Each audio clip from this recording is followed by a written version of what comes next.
This is a brief overview of how I will be using my dragster program to have my students generate data for two-stage graphical motion. So students will start out with a dragster on the start line. They'll be able to go in if they like and change the engines or the mass of the car and driver. Once they're ready to go, they'll hit start. First time through, they will just watch the dragster. Hopefully they will be able to see that the dragster is gaining speed for the beginning part of the race, and then maybe if they're real observant, they'll notice that it's traveling at a constant speed for the remainder of the race. Once the students hit reset, they will hit start again, and this time they'll collect data. The program will automatically stop to make sure that the students get enough data for each section of the two-stage motion to get nice graphs. So they'll click on start, the program will stop, they'll write down the time, they'll estimate the position of the front of the dragster. So in this case, it's around the 3-meter mark.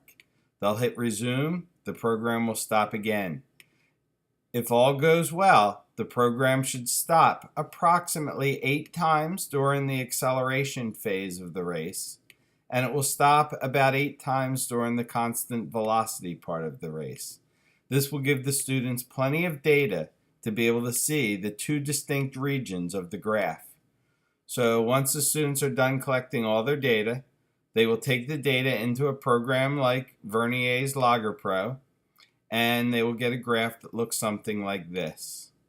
Okay, you can see it's a position versus time graph, and the first part of the race, they will see a curved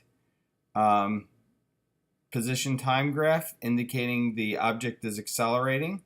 They will curve fit it with a variable power with a power of 2.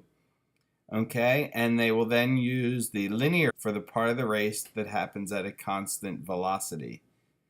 And hopefully, again, students will clearly be able to see the two different stages to the motion of this object.